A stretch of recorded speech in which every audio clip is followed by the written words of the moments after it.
I will officially start the recording. That means I need to officially start the screen share. Pretty sure about that, right? A second, let me make sure I get the right thing shared. Okay. You should be able to just see the PowerPoint, right? Okay, good. One second here. Now it's making you all minimized, and I do not want that. There, now I can see everybody, and I need to open the chat window so I can see that too, and I think we're good to go. All right, excellent. So we have a new topic. Your first part of the name of the class, generalized linear models. So we're focusing on what I believe to be the simplest case first, and that's binary outcomes. So we will build on that to predict ordinal and nominal outcomes in the second half of this, and continue building on that to predict other kinds of outcomes throughout the semester. So, generalized models. Do you remember what I said last time the ized part meant?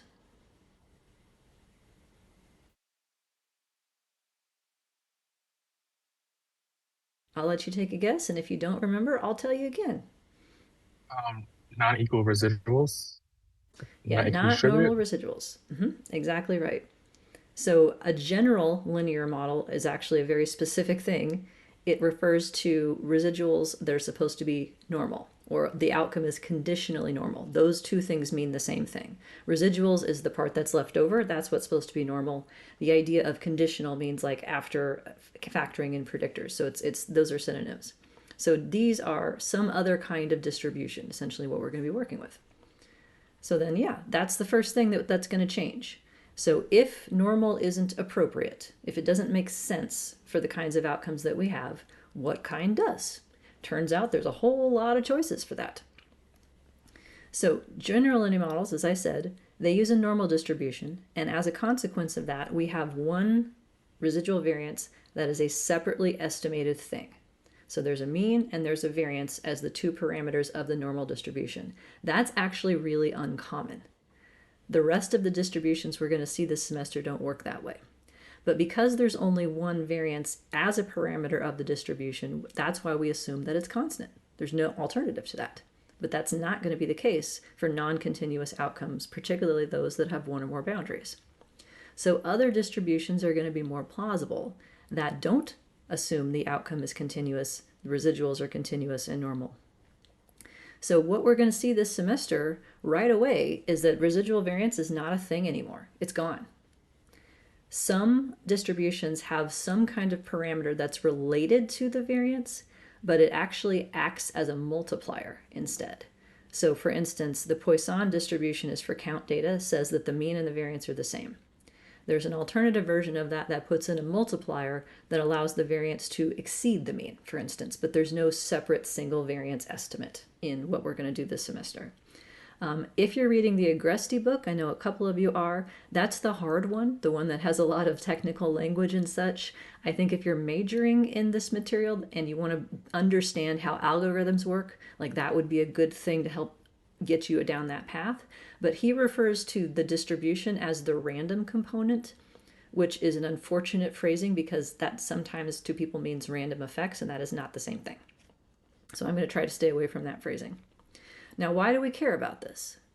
Most research questions have nothing to do with what distribution should I use. Like, that's not an interesting question. Grant agencies would never fund a research question of what kind of distribution do I use. The reason we care is because the model for the variance, essentially what you say about your residuals, directly affects what the standard errors are for the things you do care about. So your research questions are about slopes and how slopes say how predictors are related to outcomes. And then you can generalize that into like, does this really matter? Does this thing really still matter after I control for this other thing? All of those kinds of actually interesting research questions involve testing fixed slopes. The test of that slope against zero relies on having an accurate measure of how inconsistent that slope would be across repeated samples of the same kind. That's the standard error. So the standard errors can be wrong to the extent that we have the wrong distribution working under the hood. So we want to try to make those as accurate as humanly possible. Unfortunately, in real data, we don't ever know what the right answer should be. But for binary data, we do. There's like one distribution we're going to use. We know that's the right answer, and that's it. Makes it relatively straightforward. The second thing, this is new. This is going to be a lot at first. I'm just going to warn you, okay? It's a lot of new words. It's a lot of new terminology and notation to go with them. We will go over it and over it as many times as it takes, as I know this is coming. A link function is a transformation of what is to be predicted by the model. So the way it is written sort of generically in stats textbooks is this G with this dot in the middle. Like that is the generic idea of a link function. Like when people write formulas generically without saying which one they're using, like this is the notation they would use. But I want to say again what it does. It is a transformation of the outcome to be predicted, the conditional mean or the expected value. It is not a transformation of your data. That is the most common misconception. We are not transforming our data. We're not cleaning our data. We're not trying to remove its skewness or doing anything to it. If I have a binary outcome, which is the first thing we're going to talk about, that means everybody either had a 0 or they had a 1. The end. There's no transformation on Earth that can take that and turn it into something that's normal. It's just, I have two choices. That is the end. And they're more like kinds than they are numbers, right? Is your dissertation finished or unfinished? Are you alive or dead? Like these are things with no middle ground. So there's no transformation that could possibly work.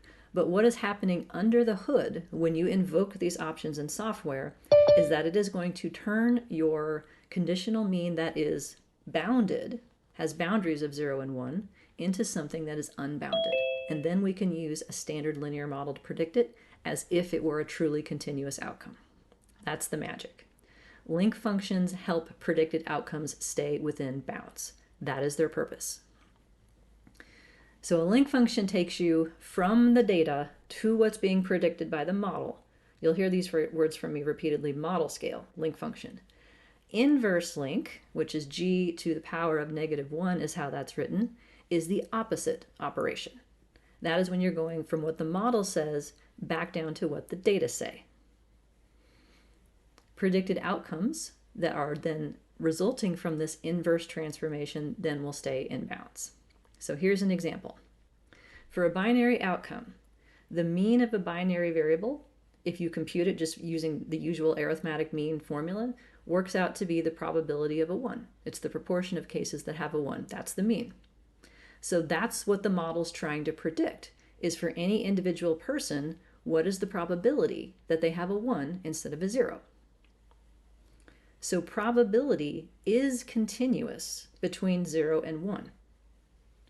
So it's more continuous than binary. That's what the model is trying to predict, is the probability of a 1.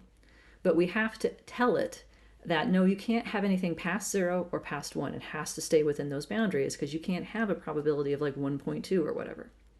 So we're going to use a link function that when inversed linked back down to this original data scale, the probabilities will stay between 0 and 1 like they're supposed to.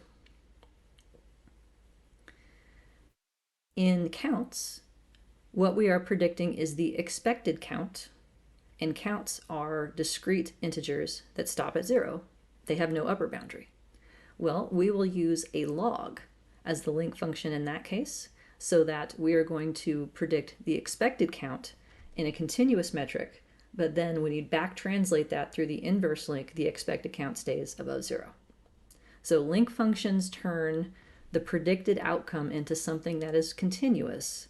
We then predict it, and then we can use inverse link to get back to the original scale of what the conditional mean is supposed to be.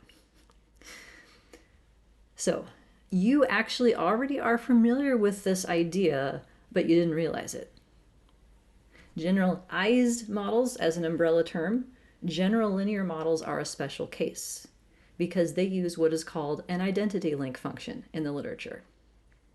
Identity means times minus 1. So I want to show you a real-life bummer of an identity link. This is a scratch-off lottery ticket. It was purchased in South Carolina in Christmas of 21. In my family, we get lottery tickets in our stockings. It's a thing we've done ever since I was a little kid. And this is I don't buy lottery tickets as a general rule. I think lottery is a tax on people who are bad at math, and I don't want to play. But this is a game. So I paid like, $3 or whatever to play bingo. And so I get out my little coin, and the way it works here, can you see my mouse if I gesture on this still? Okay, cool. So I scratch off each of these, like the first one is 075, and then I go over to my bingo card and look for 075, and I scratch that off if it's there, like there's one. So this takes like a good 10-15 minutes to go all the way through. So I scratch off all the numbers, then there's extra numbers down below, and I ended up winning $10. So this right here, I got a bingo. Card 3 was worth $10. Well, this is bingo extra, because one of the things you scratch off is a multiplier of your winnings. And you know what my multiplier was? 1. Like, come on, that's a technicality. This is an identity link. It's a multiplier, sure, but it's not changing anything. So in general linear models, we're assuming that the outcome is already continuous. It can't go out of bounds because it doesn't have any. So we don't need a link function that multiplies it somehow differently because there's no problem to solve. So that's what's known as an identity link. I can give you a real life example that might make this a little bit more palatable. It involves my favorite store, Kohl's. I talked about Kohl's before in my classes. There's usually at least one Kohl's analogy every semester. But at Kohl's, if you are paying full price, you are doing it wrong. Like, that is almost impossible because there are coupons that show up like on the internet or in your mail. There are Kohl's Cash, like you buy stuff and they give you more money to spend in the store. I went there yesterday to drop off an Amazon return and they gave me like a coupon for $5 to spend in the store. And then when you actually go to the merchandise, everything is always on sale. Always. There is no other choice. So then if you're trying to figure out, like, in real money, how much is this thing going to cost me? There's a lot of complexity there. So I would think of this as like the link function we're going to learn about called logits, for instance. That's like Kohl's money. And that's literally the joke that I make, like, oh, this isn't logits. Like, this isn't even real money. This isn't a real number. But fortunately, they have predicted that folks would have this problem. And they have these little machines set up periodically where you can go over and scan your purchase. And the actual amount of dollars it will take for real shows up on the little machine. So I think of those little machines as inverse link functions because you're going from logits to dollars again. Does that help? Okay, that's the way I think of it anyway, and that's the way that I talk. Logits are also a metric of house prices. Like, all of a sudden, house prices went insane, like right during the pandemic or right afterwards. Interest rates went insane, and it's like, well, how much is my house worth? Oh, it's worth approximately 2 million logits right now. What is that in actual money? I have no idea. And Zillow only has so much of an idea too. So logits are like this continuous metric that is sort of, it's more like theoretical than it is real, but then it does back translate inverse link down to a metric that is real. And we're going to talk about probability in this unit as what that is. So this is going to be the big one that's new, this takes some getting used to. Questions. Are we manipulating the dependent variables so they are going to be continuous? Is that an accurate summary? It is not. We are not changing the outcome. And that's a really critical point. We are not transforming the data. Under the hood in the modeling, we are transforming the conditional mean it's trying to predict. That's what we're doing. Not a data transformation. Cough, cough, bridge question. So no more bummer identity links for me. So 2 new things, and the third is the same. That's the good news. So the fixed effects, this is always called in this context the linear predictor. That's how things are labeled in output. That's how it's said in textbooks. And it's of the fixed effects. And I will say for any of you who are familiar with multi-level or mixed effects modeling, it includes the random effects too. The linear predictor in these models does include both. So this is how the fixed and random potentially effects of predictors combine additively to predict a link transformed conditional mean. So it's the same as usual, except you just have to remember that what you're predicting for y is not y directly. It's an indirect translation of y that the model is doing for you. So we have an extra step to talk about what y actually is predicted to be through the inverse link. So we'll predict the logit directly, for instance, but inverse link down to probability if we're talking about binary outcomes. If we're talking about count outcomes, we'll predict the log of the count directly, but that will inverse link back down to expected count in the original metric of the variable. So this is nice in the sense that the things you learned about interpreting intercepts and slopes all completely translate. The intercept is the expected outcome when your predictors are 0. The only question is, which family of outcome is it? What metric is it? Is it a logit outcome? Is it a probability outcome? What is it?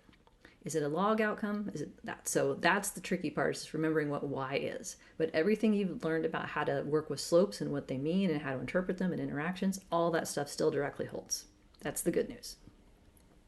One other thing I wanted to mention is that in these models, the slopes have to be searched for iteratively as part of the likelihood process.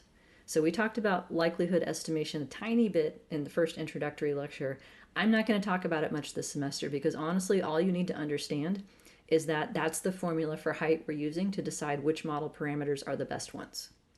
And each one that we add involves another dimension of search. So models that have lots and lots of predictors can take a very long time to actually finish finding out what all the answers are. To converge is what we would call that. So that's just one thing to be aware of. That doesn't happen in linear regression. Your answers will come out like that. Some of these models can take a while to estimate. Okay, how are we doing so far, folks? Nodding, a little bit of frowning. Yep, sideways is the best I'm possibly hoping for. And if you're like, nope, you're talking word salad right now, I won't blame you. I really don't. This stuff is complicated.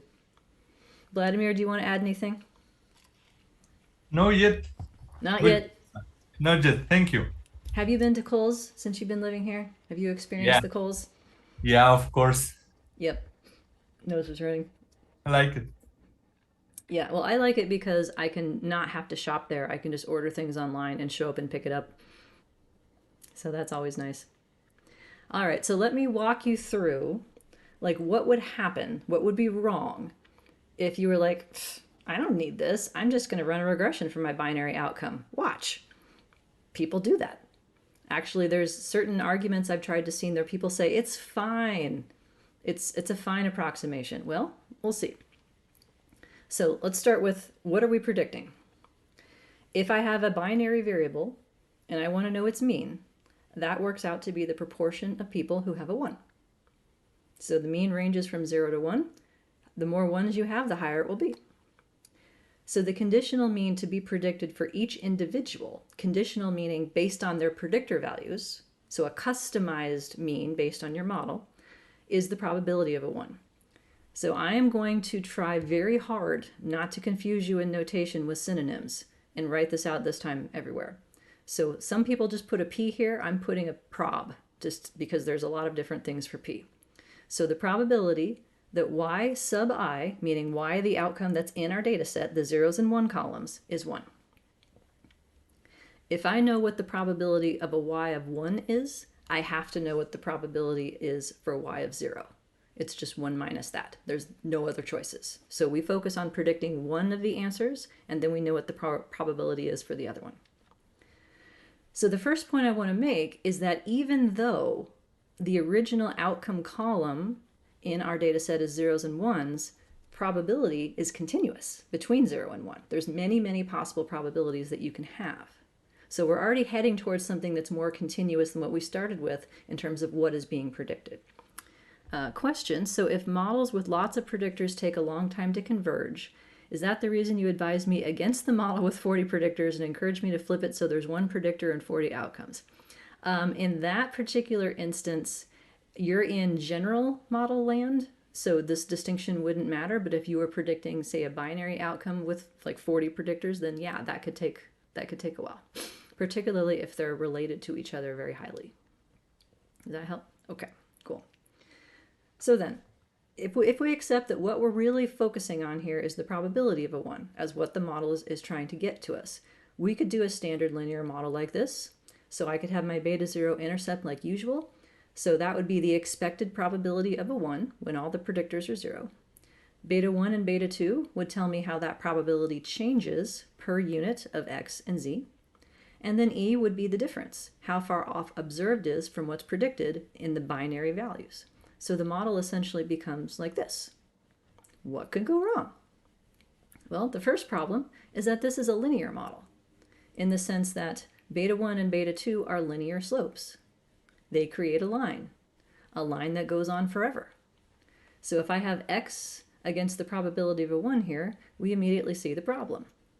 The line doesn't understand that you can't have a probability of 1.2 or negative 0.2. So we need a line that gets a little bendy, that understands that it needs to stay within these boundaries, that we can't go past 0 or 1 in either direction. So what we need to do is essentially translate y into something where this is okay through the link function, and then we back translate that predicted outcome into the probability. And when we do that, the line gets bendy instead of straight, and the probabilities stay within bounds.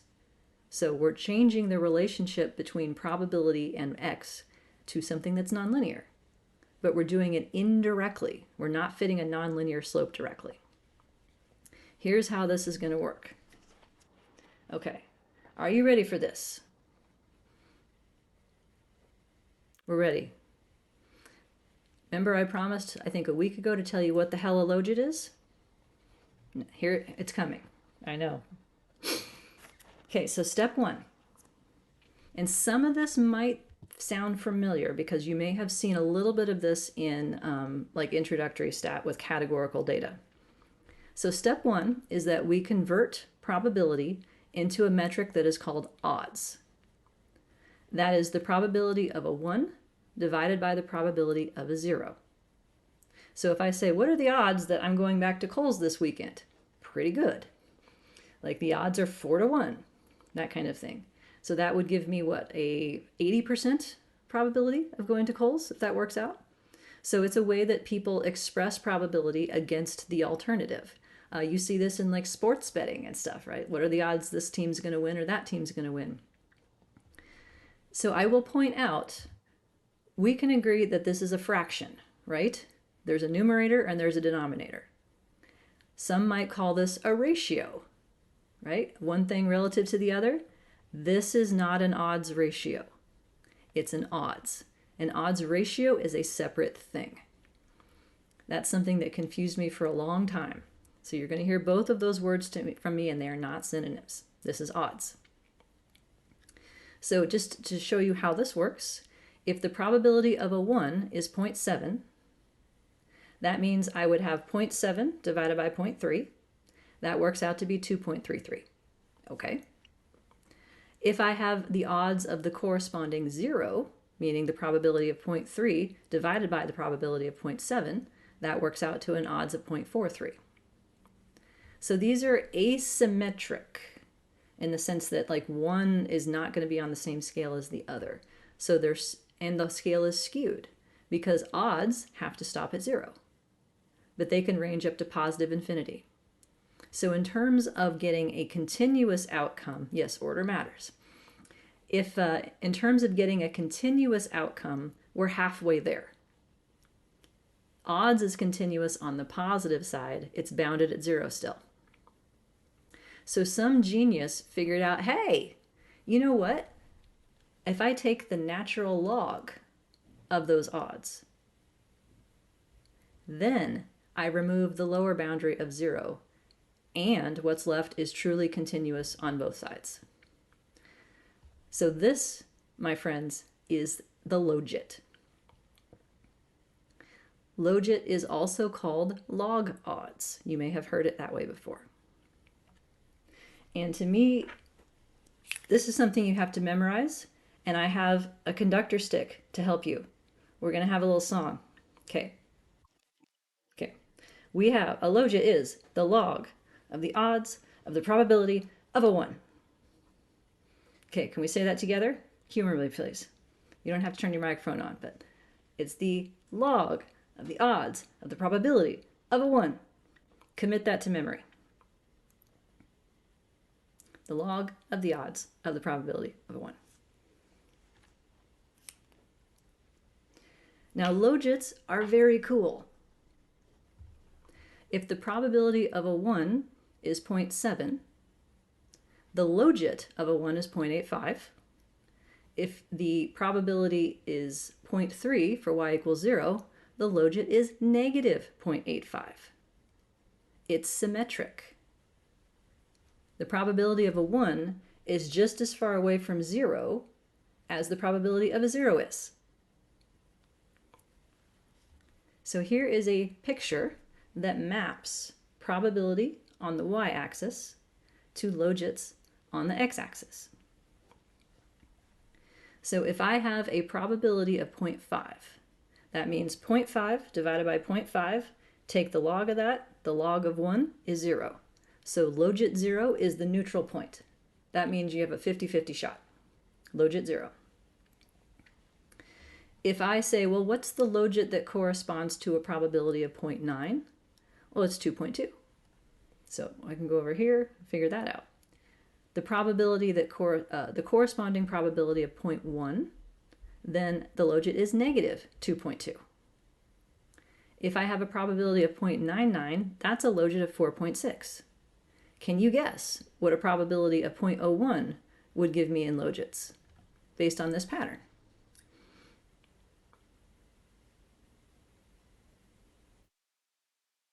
One vote for negative 4.6. What do we think? Negative 4.6 is right because it's symmetric. Yep. Is the logit of y equals 0 log of probability of 0 over... Yes. Yeah, you can flip it and make it that way. Yeah. So my point is, if in this scale, if you tell me what the probability of a 1 is, I throw a minus sign in front of it and I've got the probability of a 0. It's symmetric. That will come in handy when we interpret output. Okay, I know this is a lot and the slide is very full. So let me try another way. Here is a picture that I stole from a multi-level modeling textbook a long time ago that I really liked. So on the top of this diagram is probability. Okay, so it ranges from a probability of 0.05 up to 0.95. On the bottom is how each of these probabilities corresponds to the logit metric. So I would write this the short way as logit of y equals 1, or more formally, the log of the odds of the probability of a 1. So logit and log odds are synonyms. One of my graduate students at Nebraska used to argue with me about my pronunciation of logit. His rationale is that it's the logit, because you don't take the log, you take the log. I can't argue with that. I've also heard some sort of like a softer G, like lohit kind of thing. I'm not going to argue with folks about how they want to say their G's. Log odds or logit, logit, whatever you want. Looking in the chat, we got, okay, hang on, catching up here, folks. We've got, so the link function serves the utility to bring the model within parameters for interpretation, not to address the non-normal distribution. Ding, ding, ding. Yep, we haven't gotten there yet. We're solving the boundary problems first. And Vladimir writes back, the link function transforms the conditional mean that is being predicted. The predictions will be on the scale of the link function, which is continuous. So yeah, we're going to have predicted logits. Like y hat is a logit now. We can use the inverse link to transform the predictions on the scale of the model to the original scale, logits to probabilities. For this reason, we usually speak of the scale of the model and the scale of the data. Yes, yes. The former depends on the link function and the latter on the conditional distribution. So yeah, we have not solved the normality problem yet. What we have done is translate continuous probability that is bounded between 0 and 1 into something that goes on forever instead. That way we don't have to worry about the slope shutting off. If you're predicting logits, it doesn't have to. Back chat window, where did it go? There we are. Yes. Thank you for answering questions during class, Vladimir. I'm just reading them out loud so that you can get them on the recording. I know you all can read. I know. All right. So if we look at this picture, you'll note that the bottom part here is equidistant, right? So this is an interval scale, like 0 and 1 are just as far apart as 1 and 2 are, just as far apart as 2 and But what that translates to in probability is not equal intervals. So the change from 0 to 1, for instance, moves us from a probability of 0.5 all the way up to 0.73. That's a change of 0.23. Yet going from 2 to 3, which is the same distance in logits, only moves us from 0.88 to 0.95. So the corresponding change in probability becomes smaller and smaller and smaller the closer you get to 0 and 1. So it keeps it from going outside those boundaries. It asymptotes at 0 and 1. Another way to think of it. So the middle line here, I have a note what neutral is in each of these scales. Probability, which is the data scale, a neutral point is 0.5. 50% zeros, 50% ones. That corresponds to an odds of 1 because it's the probability of a 1 over the probability of a 0. If it's 50-50, 0.5 divided by 0.5 is 1. Odds are 1. Odds is not data scale or model scale. It's somewhere in between. Logit is model scale. And so if I have my odds of 1 and I take the log of that to get to logits, then we have a logit of 0 as the neutral point.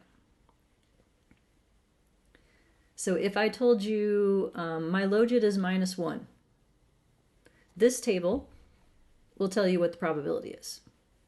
There is a formula by which we can figure this out, and I'll show it to you in just a minute.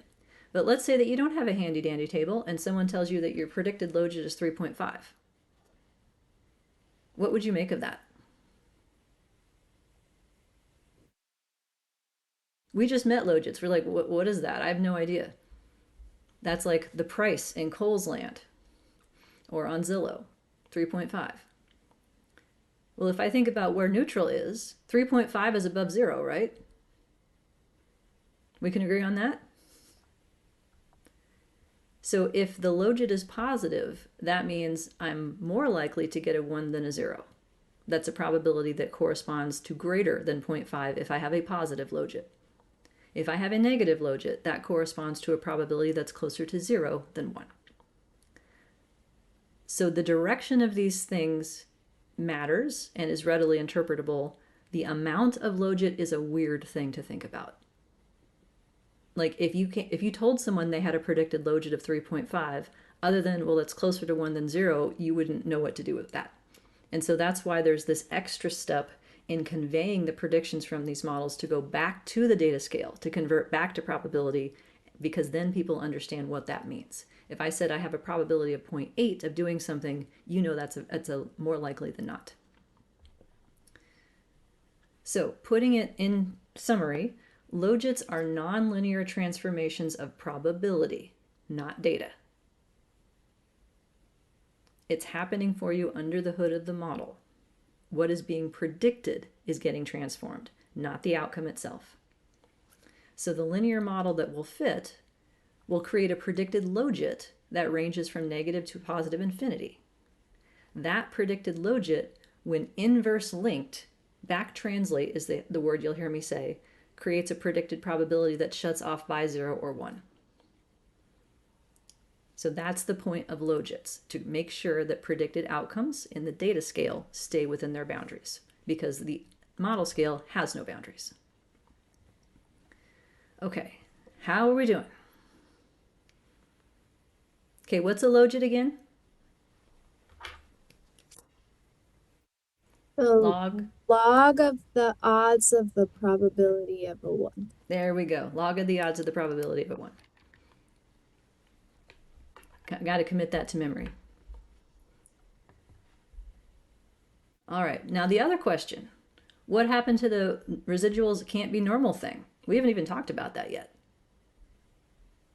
The purpose of a logit is to change what's being predicted. We have not talked about distributions. So that's the other piece here. So if I fit this model, standard general linear model, ignoring the fact that I have a binary outcome predicting the probability of a 1, I have a residual here. E is how wrong I am.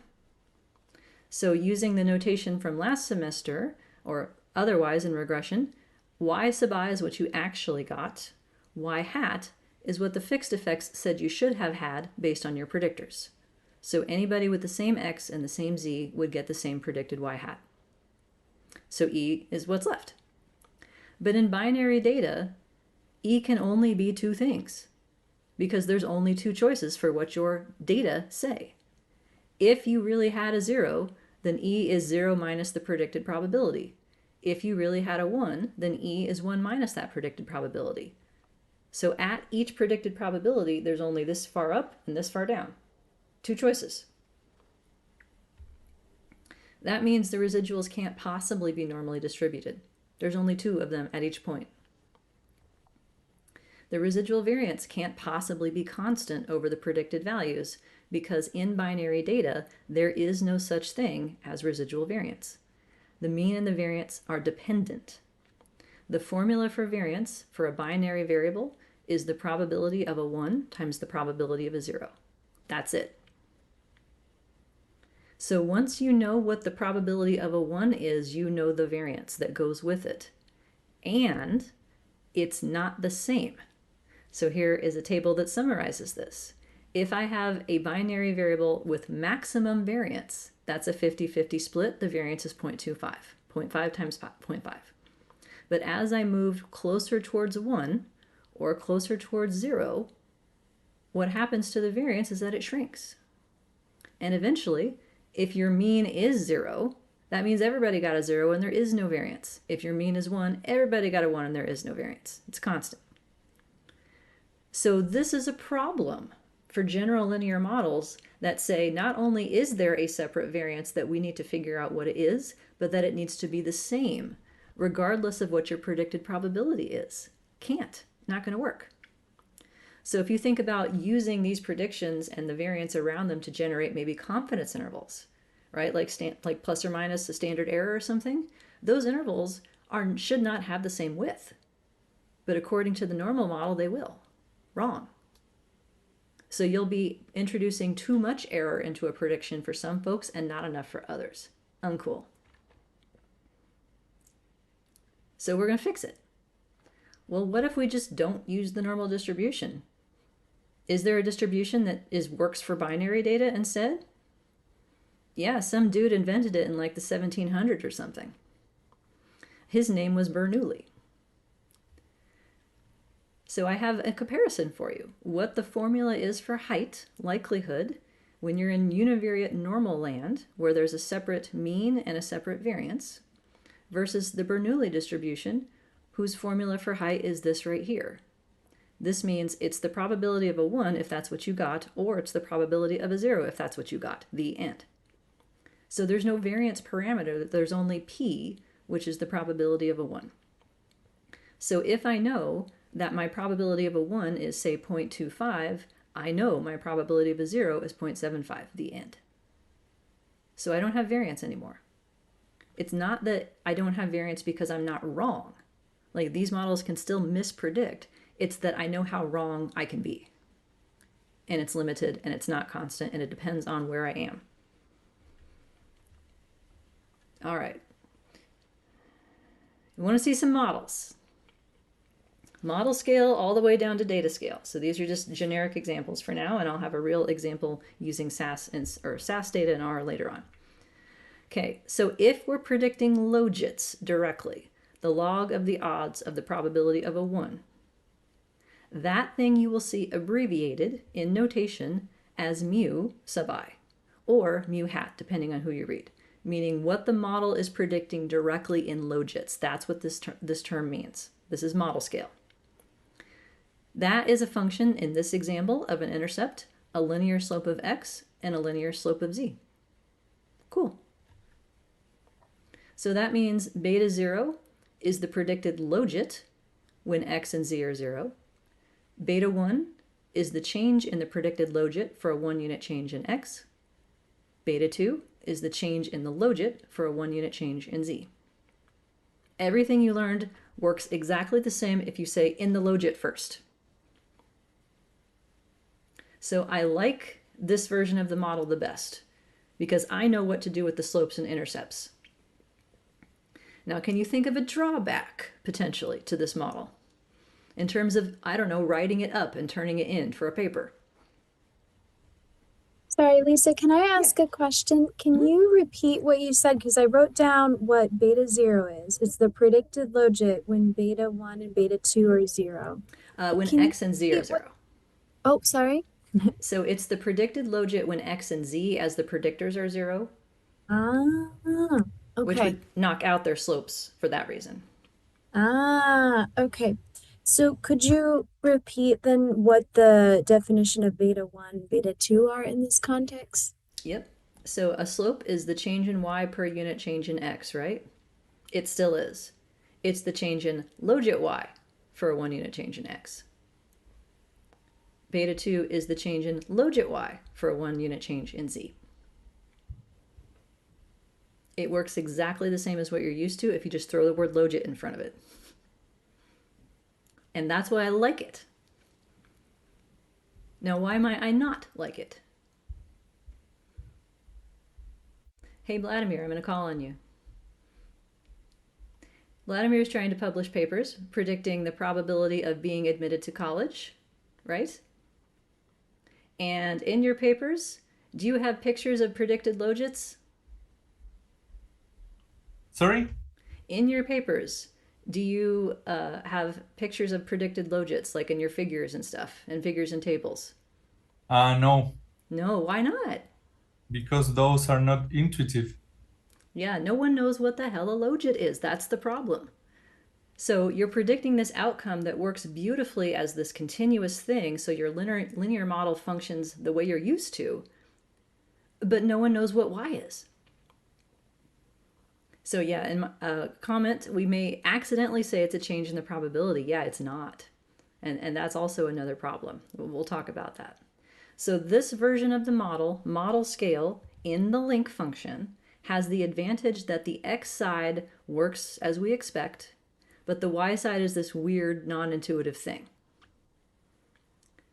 Well, here's a compromise. This is neither data scale nor model scale, but a weird intermediate that I personally hate. Odds. I hate odds. Hate them. We'll talk about that why, and you can agree to disagree if you want to. But this takes the log part off. It unlogs it, is what you'll hear me say. The math people would call this exponentiation. So then what happens is this stuff gets multiplied instead of added. And that's the part that breaks my brain. You are multiplying beta 1 times x times beta 2 times, all these things get multiplied together.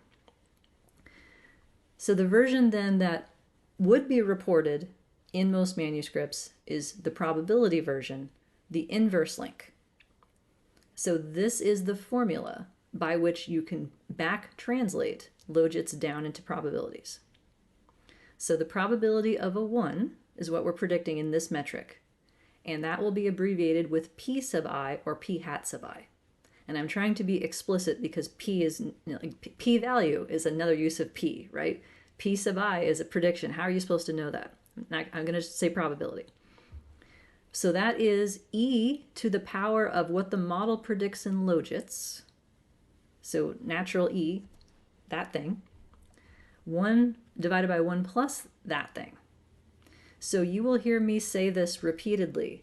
E to the logit over 1 plus e to the logit. That's the inverse link that gets you from logits to probability. So in Excel, for instance, you type exp, parenthesis, it does it for you. That's a calculator button. What this model is also written as is a simplification where a 1 is on top and the difference is the negative 1 right here. So the denominators differ by the inclusion of the negative 1. The algebra makes them equivalent. So the challenging part about these kinds of models is that I've given you 4 different ways that the same things can be expressed. 4. So I told you, I think, a few times, and maybe this makes sense now. The difficult part of this course is figuring out what the hell y is, not x, for this reason. What scale are you in? What does it mean? And what can you do with it as a result? This process is known more generally as logistic regression. Does that phrase ring a bell? Did you know that that was where I was going? Yeah.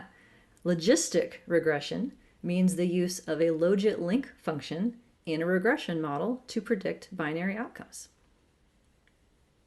Logistic and logit go together. You remember the story I told you, I think, last week that I took an IRT class and didn't know what the hell a logit was the entire semester? That made it more challenging because I couldn't figure out what we were predicting. And what made it worse is that IRT models are always written this way. So there's this thing, it's like, I thought I was doing regression, but there's all these weird e's and logs and stuff. Like, what? It's a consequence of the link. So these are all equivalent. The difference is the metric that's on the y side. Logits to odds to probabilities. 3 different metrics. Okay. Yeah. Questions or comments?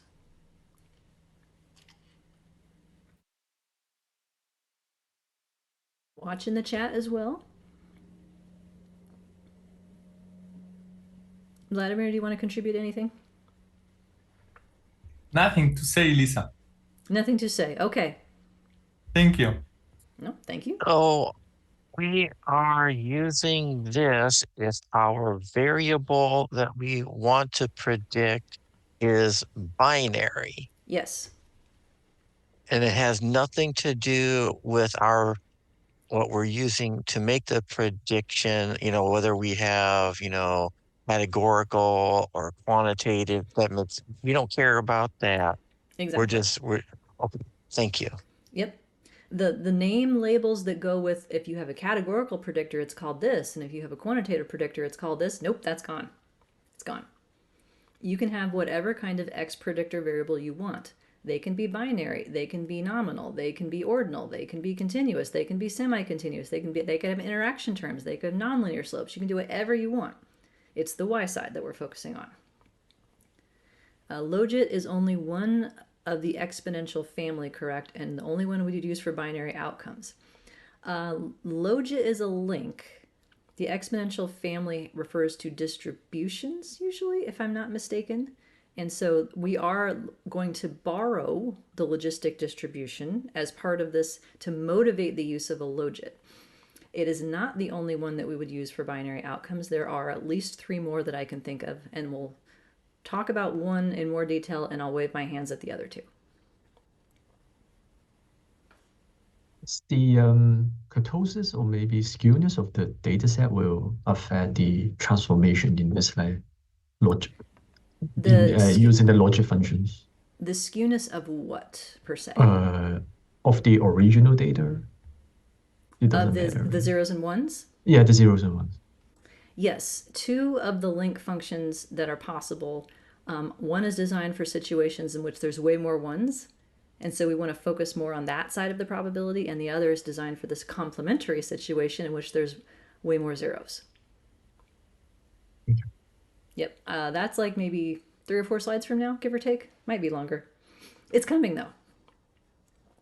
One of those is called log-log, and the other is called complementary log-log, and I will never ever remember which is which. I have to get my own slide out every time someone asks me that question. I cannot commit it to memory for some reason. So if anyone comes up with a mnemonic for that, please. Can you just estimate skewness directly from the mean like you can for variance? No. It is, well, maybe I misunderstood. Skewness is also a function of the mean. So I can dig out the formula if you want to see it. But if you know the mean, you know the variance, and you know the skewness. You only need one thing. Does the logit person call it logistic regression? Quite possibly. It's logits. Yeah, logistic regression is the most common pronunciation. So this is why I think people say linear regression, because they're contrasting it with logistic regression where we need the line to start bending instead of going out of bounds. I think that's where the term linear starts to come from, is in this context of not that. So in practice, what's going to happen in our software is that it's going to give us these versions of beta 0, 1, and 2 as the fixed effects that predict logits. That's what we're going to get. We can add an option to get their corresponding odds versions, which I'm going to introduce in just a second. But then we have to ask it to translate the predicted logits or predicted odds into predicted probabilities so that we can show those relationships like in a figure and have people know what the numbers mean. So in standard regression, we get our predicted outcomes. We can talk about them directly, put them in a figure, everyone's happy. There's an extra layer that we have to do in these models to back translate from model scale down to data scale, from logits to probabilities.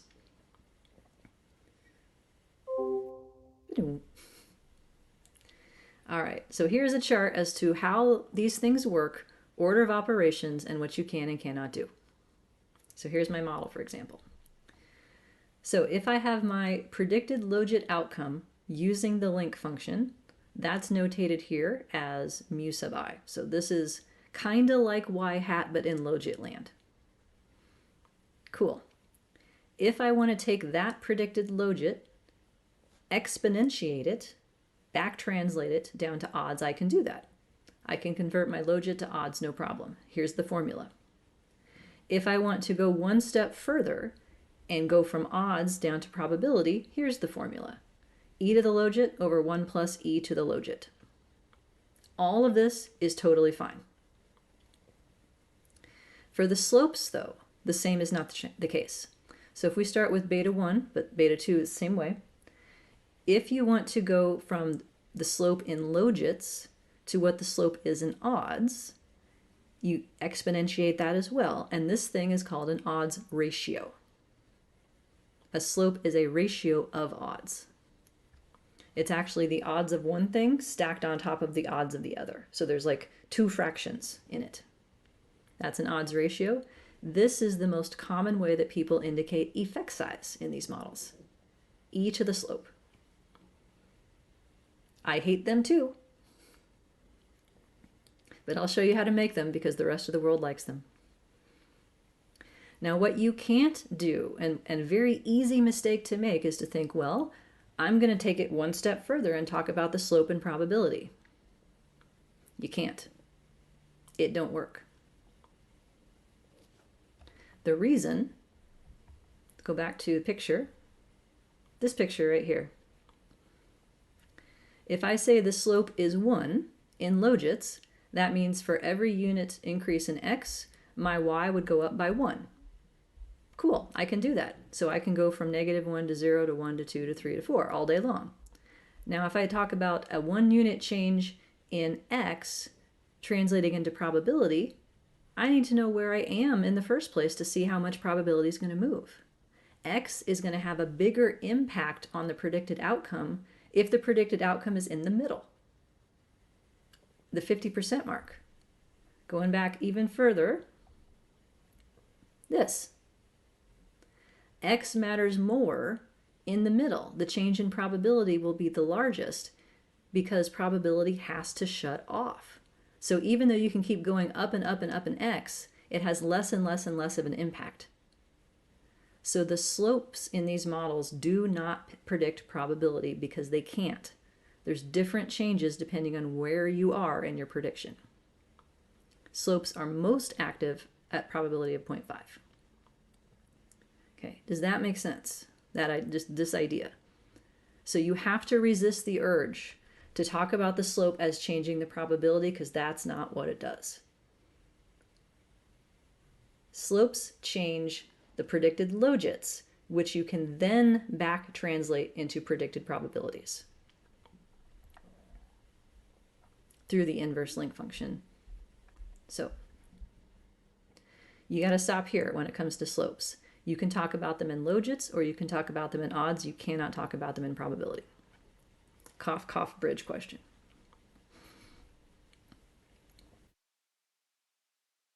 All right, now what happened to E? Did you notice that in all these equations, there's no little e hanging out? Did I miss it? Did I leave it out by accident? No. It's not there anymore. Not because the model is perfect, not because we're able to perfectly predict the outcomes for everybody, but because we know what the variance of E has to be. If your predicted probability is 0.5, the variance around it is 0.25 at the end. If your predicted probability is 0.8, we know what that variance has to be at the end. So the lack of an E in talking about the model representation is a nod to the fact that we don't have a separately estimated variance of the E's anymore. It's gone. We don't need it. And one number wouldn't do the job anyway, because it has to be a different number based on where you are in probability. However, and I've revised these slides relative to previous years because I realized I did a not great job explaining this, so I'm going to try and do better this year. Sometimes you will see an E in these equations. So here is a fifth version of the same damn thing. I know. They grew out of different traditions from different disciplines is my best guess as to like why you see 5 versions of the same thing. Welcome to Y star. Y star gets an E star. And you're like, what the fresh hell is this? Like, I've just got a handle on logits and odds and probabilities. And then we have one more. The way that people describe this is, wait. I know that you have zeros and ones, but hear me out. What if those zeros and ones really came from a variable that actually was continuous?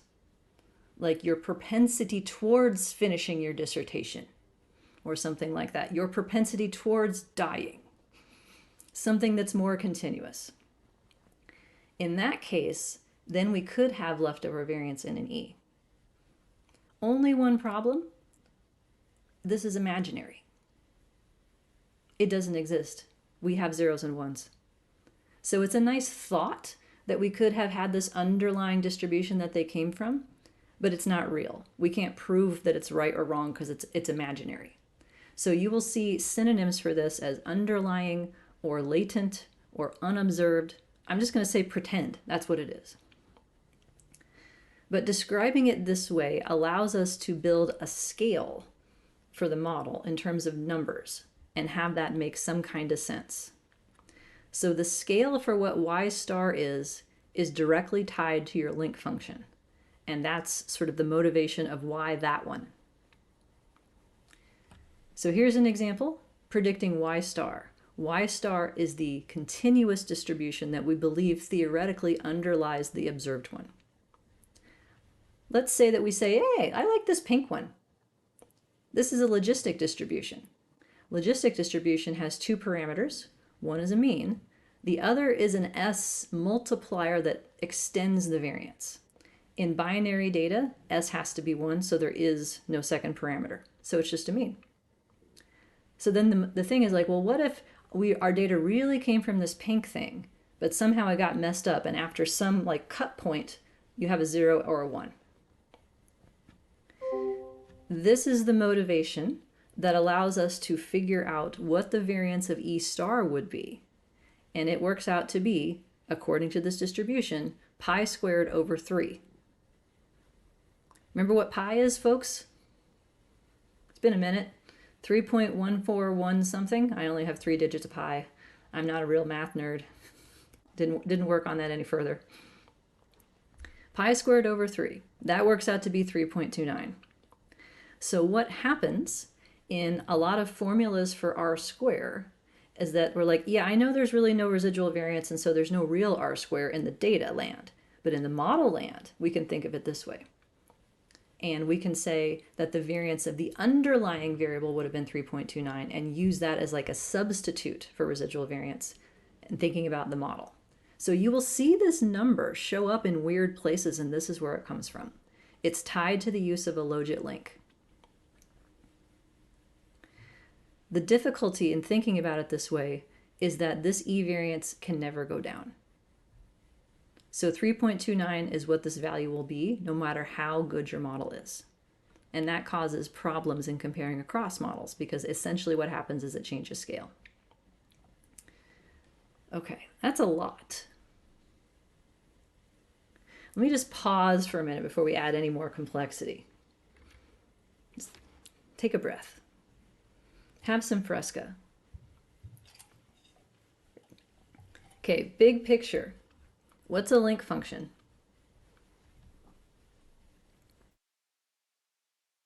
Let's do a little review. What's a link function? You can talk to me, you can chat to me. You can chat to Vladimir and he'll talk for you.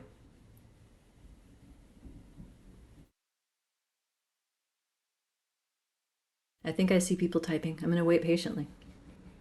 Transformation of the outcome to be predicted. Ding, ding, ding. Are we transforming the data by using a link function? We are not. We're transforming the outcome to be predicted, the conditional mean, the expected value, the predicted outcome, however you want to think about that. Yep. Why are we doing it? Why is it necessary?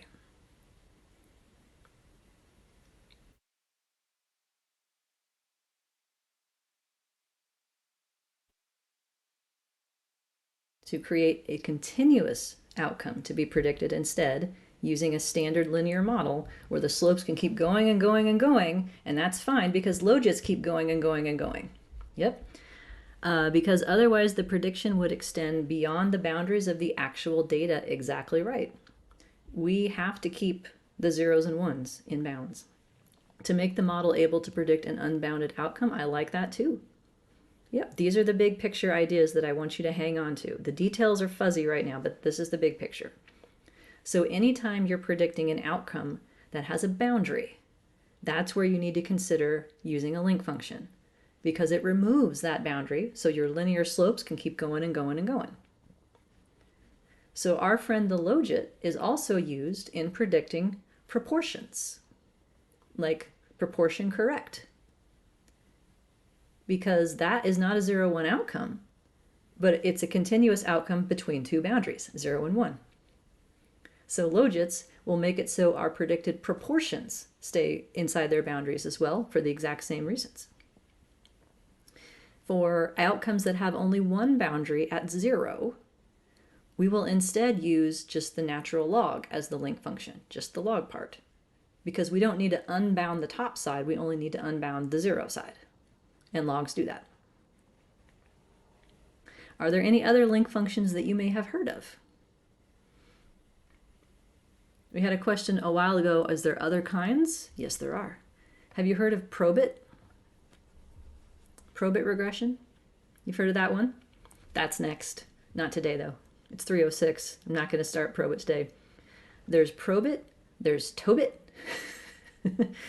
there's log, there's log, there's cumulative log, no, yep, there's that one too. Complementary log. There's lots of kinds, but their purpose is to make sure that your predicted outcomes on the data scale stay in bounds. On the model scale, they can keep going because the link transformed outcome is continuous. I have another one. What is a logit? The log of the odds of the probability of a 1. So we got to have that one in here. We may be horsing around. Yeah, a little bit, but I started doing that one day and it stuck. So, and actually one of my students got me a little conductor stick for real as a present. So the next time I could do this, I can use it. It's at school though. So next time I'm in front of you, I'll get my conductor stick out and we'll do some modeling or something. So the logit solves the boundary problems. What solves the residuals can't be normal problem?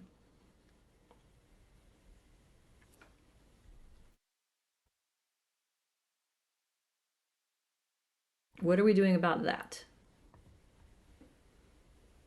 I'm just shooting the breeze here. I think that we just don't care about residuals because we can predict them exactly from the mean, right? We can't, like, our variance is directly estimable from the mean.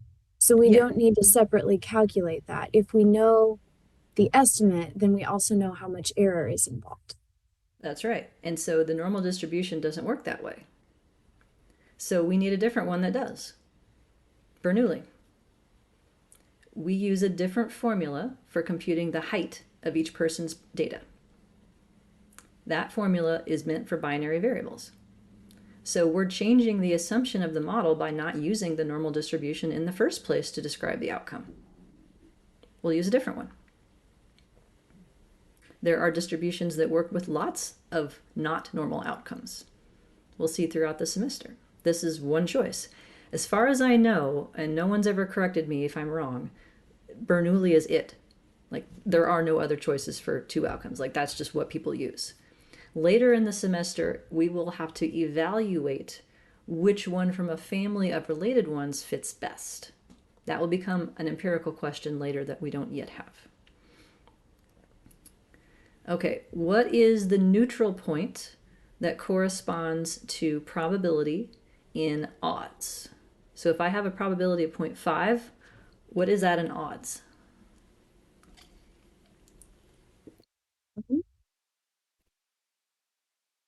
I heard someone.